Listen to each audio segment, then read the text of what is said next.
Shalom, perkenalkan nama saya Norma Yunita Nufus, NIM 20520250050, kelas B semester 2 Prodi Psikologi Kristen. Baik, kita masuk dalam materi yang pertama, pengertian konsep dasar psikometri.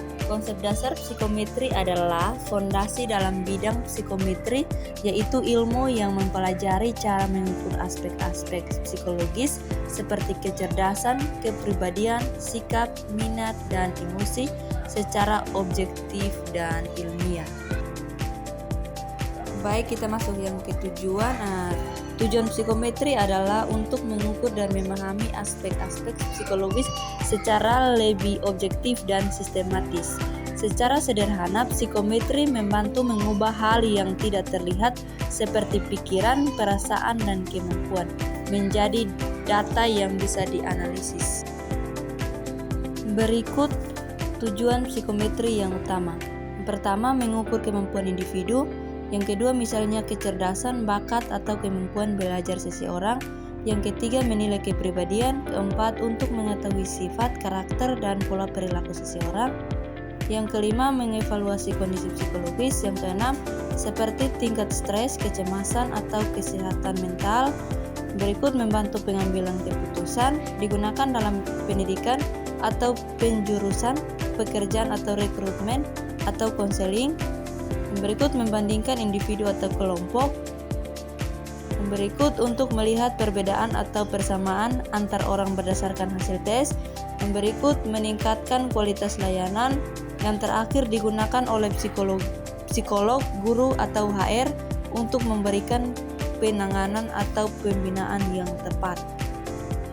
Baik, kita masuk dalam materi manfaat. Manfaat psikometri: ilmu yang mengukur kemampuan, kepribadian, dan aspek psikologis seseorang cukup banyak dalam kehidupan sehari-hari, terutama di bidang pendidikan dan pekerjaan. Berikut penjelasan dengan bahasa sederhana.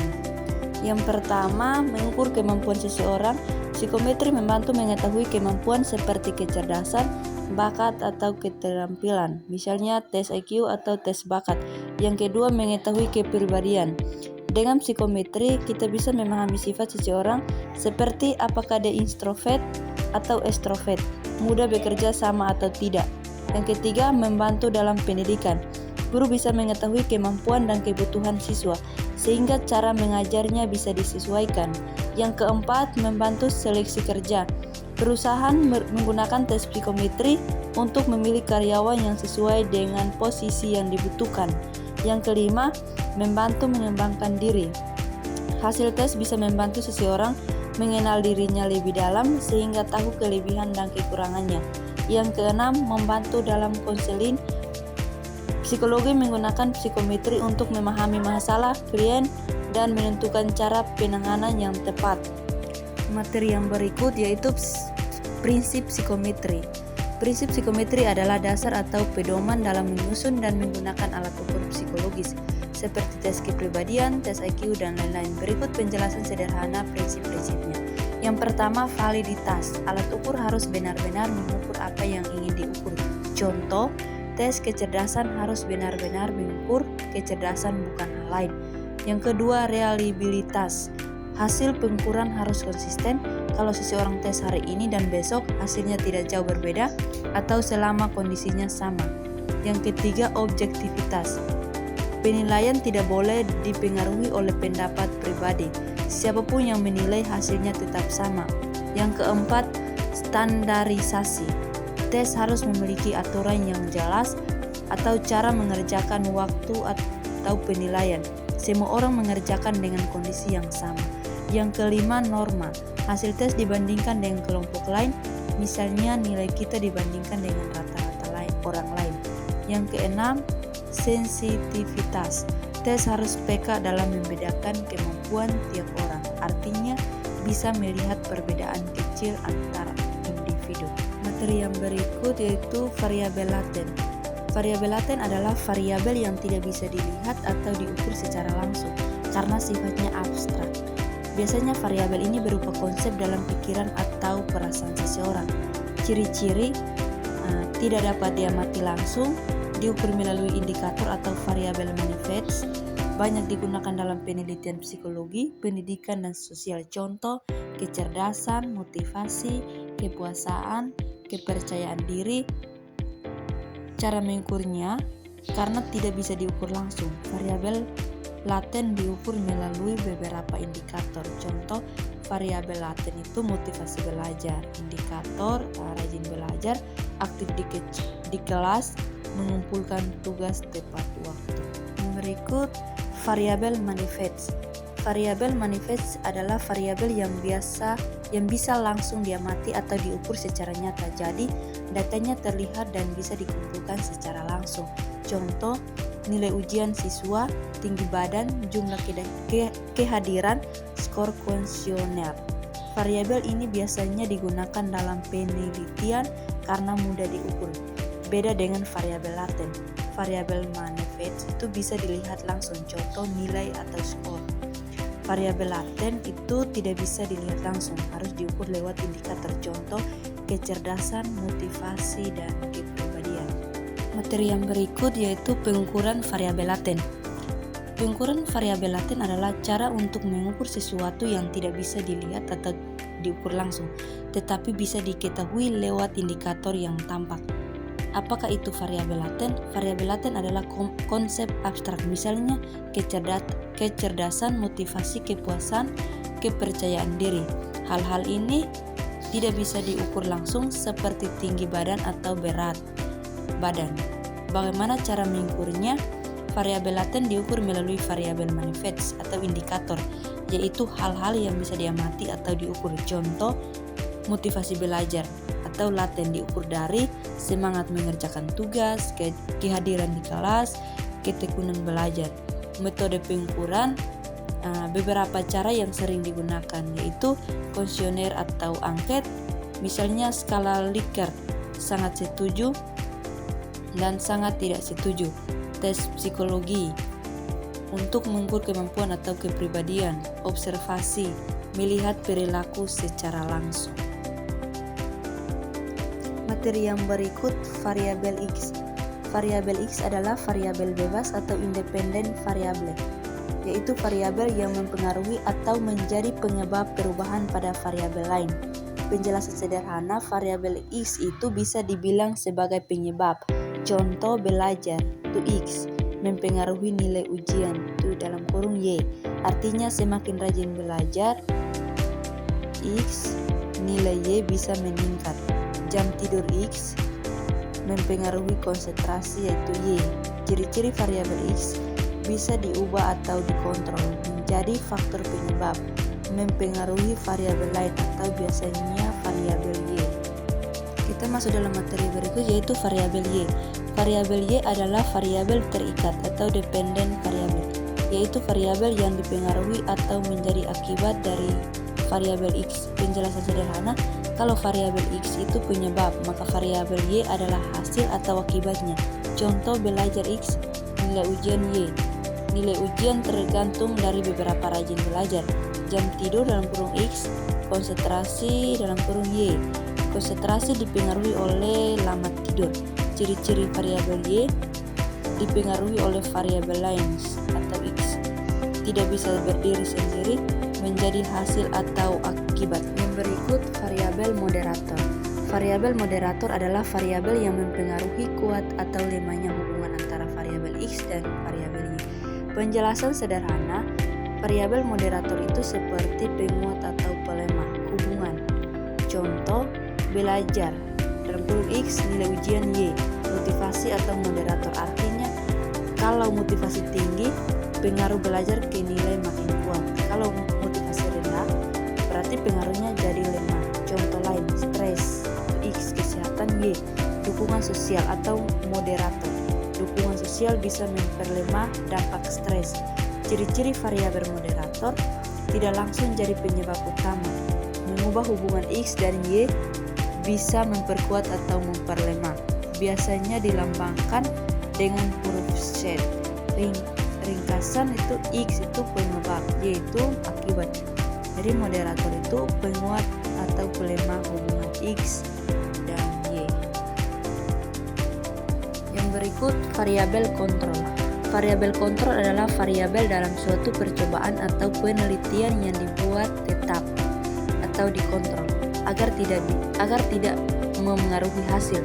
Tujuannya supaya kita bisa melihat dengan jelas hubungan antara variabel lain. Penjelasan sederhana, dalam eksperimen biasanya ada variabel bebas atau yang diubah, variabel terikat yang diamati hasilnya, variabel kontrol yang dijaga tetap sama. Contoh, misalnya kamu meneliti pengaruh pupuk terhadap pertumbuhan tanaman. Variabel bebas berarti jenis pupuk, variabel terikat itu tinggi tanaman. Variabel kontrol itu jumlah air, jenis tanah, cahaya matahari, ukuran pot. Yang berikut pengertian tes psikologi. Tes psikologi adalah serangkaian alat ukur yang disusun secara ilmiah dalam ilmu psikologi untuk mengungkap, menilai, dan memahami berbagai aspek kejiwaan seseorang.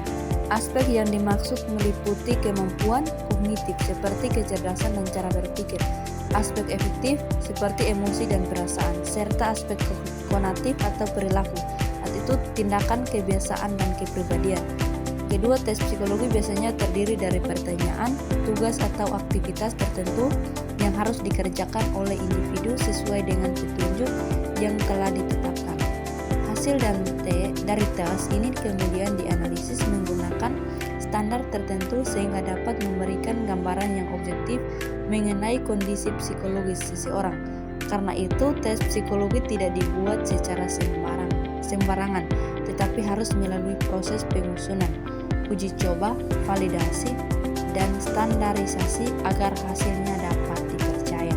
Yang ketiga itu secara umum, tes psikologi digunakan untuk berbagai tujuan, seperti mengetahui tingkat kecerdasan, memahami kepribadian, mengidentifikasi minat dan bakat, serta membantu dalam proses diagnosis masalah psikologis. Selain itu, tes ini juga sering digunakan dalam dunia pendidikan untuk melihat potensi siswa dan dalam dunia kerja untuk proses seleksi, penempatan maupun pengembangan karyawan.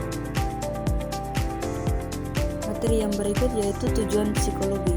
Tujuan psikologi adalah untuk memahami, menjelaskan, memprediksi, dan mengendalikan perilaku serta proses mental manusia. Agar lebih jelas, berikut penjelasannya. Yang pertama, memahami atau understanding. Psikologi bertujuan untuk mengetahui bagaimana dan mengapa manusia berpikir, merasa, dan bertindak. Misalnya, memahami kenapa seseorang bisa merasa cemas atau bahagia. Yang kedua, menjelaskan atau explaining. Setelah memahami, psikologi mencoba menjelaskan sebab-sebab dari suatu perilaku atau kejadian. Contohnya, menjelaskan kenapa seseorang mengalami stres atau kesulitan belajar. Yang ketiga, memprediksi atau predicting. Psikologi juga berusaha memperkirakan perilaku yang mungkin muncul di masa depan berdasarkan pola yang sudah dipelajari. Misalnya, memprediksi bagaimana seseorang bereaksi dalam situasi tertentu. Yang keempat, mengendalikan atau mengubah perilaku atau controlling. Tujuan terakhir adalah membantu mengarahkan atau mengubah perilaku ke arah yang lebih baik. Contohnya, membantu seseorang mengatasi kebiasaan buruk atau manusia emosional atau masalah emosional. Yang berikut, manfaat tes psikologi. Manfaat tes psikologi adalah berbagai kegunaan yang diperoleh dari penggunaan alat ukur psikologi untuk memahami kondisi seseorang secara lebih objektif dan mendalam. Berikut beberapa manfaat tes psikologi. Pertama, mengetahui kemampuan diri. Tes psikologi membantu mengetahui tingkat kecerdasan, kemampuan berpikir, serta potensi yang dimiliki seseorang. Yang kedua, memahami kepribadian. Dengan tes psikologi, seseorang bisa mengenali sifat, karakter, dan cara berperilaku dalam kehidupan sehari-hari. Yang ketiga, menemukan minat dan bakat. Tes ini dapat membantu mengetahui bidang apa yang paling sesuai dengan minat dan kemampuan seseorang. Misalnya untuk memilih jurusan atau pekerjaan. Yang keempat, membantu proses pendidikan. Guru atau sekolah bisa menggunakan tes psikologi untuk memahami kondisi siswa sehingga dapat memberikan metode belajar yang tepat. Yang kelima, membantu seleksi kerja. Perusahaan sering menggunakan tes psikologi untuk menilai kecocokan calon karyawan dengan pekerjaan tertentu. Yang keenam, mendeteksi masalah psikologis. Tes psikologis dapat membantu mengenali adanya gangguan emosional atau mental sejak dini sehingga bisa segera ditangani. Yang ketujuh, sebagai dasar pengambilan keputusan. Hasil tes psikologi bisa digunakan sebagai bahan pertimbangan dalam menentukan langkah penting seperti pendidikan, karir, atau konseling. Materi yang berikut yaitu jenis-jenis tes psikologi. Tes psikologi adalah alat untuk mengukur aspek mental, kepribadian, kemampuan, atau kondisi psikologi seseorang. Jenisnya cukup banyak, tapi secara umum bisa dikelompokkan seperti ini.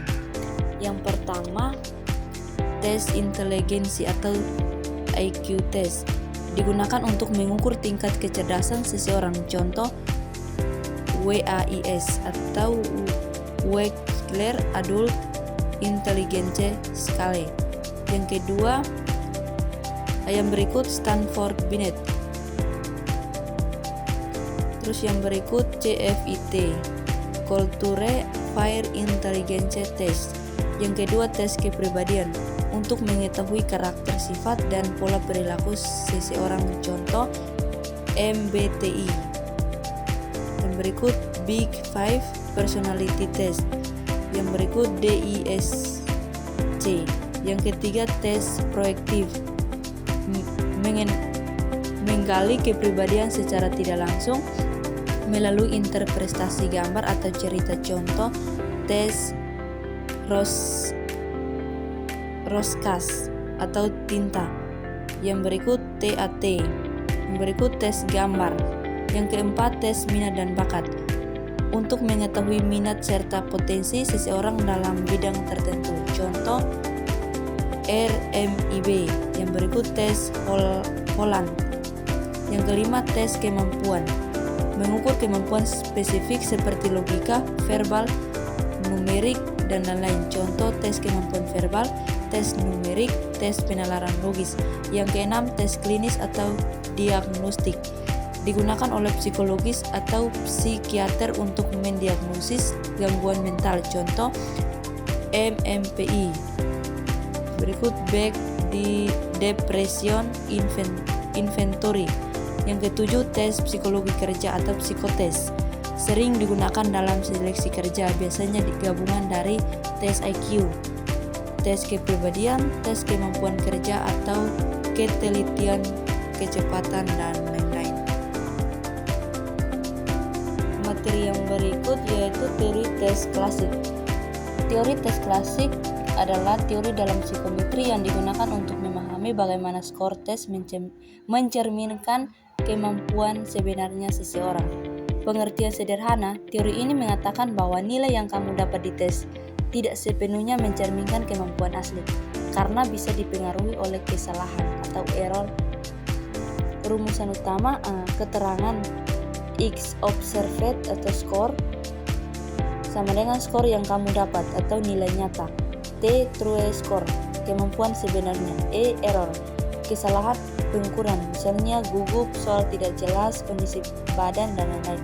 Penjelasan gampangnya, misalnya kamu dapat nilai 80 di ujian, kemampuan aslimu mungkin 85, tapi karena gugup atau kurang fokus turun jadi 80. Nah, selisih itu disebut error. Asumsi dalam teori tes klasik, setiap orang punya skor sejati atau true score. Error itu tidak bisa dihindari. Error bersifat acak atau random, tidak selalu sama. Kalau tes diulang berkali-kali, rata-rata skor akan mendekati true score. Tujuan tes klasik mengetahui keandalan atau reliabilitas tes, menilai apakah tes itu konsisten dan bisa dipercaya, membantu memperbaiki kualitas soal tes. Kelebihan, mudah dipahami, banyak digunakan di sekolah dan psikotes. Kekurangan, hasil tergantung pada kelompok yang ikut tes, kurang akurat dibanding teori modern atau IRT. Materi yang terakhir yaitu teori tes modern. Teori tes modern biasanya dikenal sebagai Item Response Theory atau IRT, yaitu teori dalam psikometri yang lebih maju dibanding teori tes klasik. Teori ini fokus pada hubungan antara kemampuan seseorang dan tingkat kesulitan soal atau item. Pengertian sederhana, kalau teori tes klasik melihat skor total.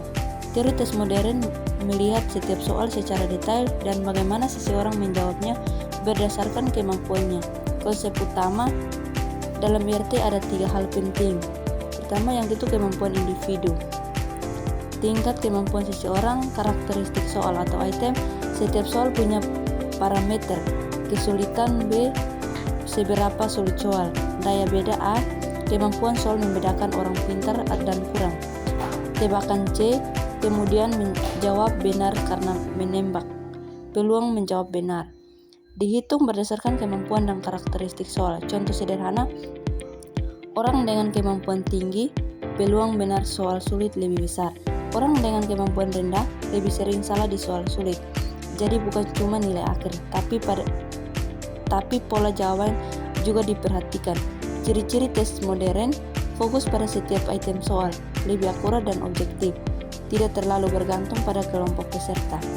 Bisa digunakan untuk tes adaptif atau CAT, soal menyesuaikan kemampuan, kelebihan, hasil lebih akurat, bisa menganalisis kualitas tiap soal. Digunakan di tes besar atau ujian soal TOEFL dan lain-lain. Kekurangan, pentingnya rumit, butuh data besar dan software khusus. Tidak semudah teori tes klasik. Perbedaan singkat dengan teori tes klasik. Klasik itu fokus skor total, kalau modern fokus soal per soal. Terus klasik itu lebih sederhana dan modern itu lebih canggih dan akurat. Inilah hasil presentasi dari saya. Terima kasih. Shalom.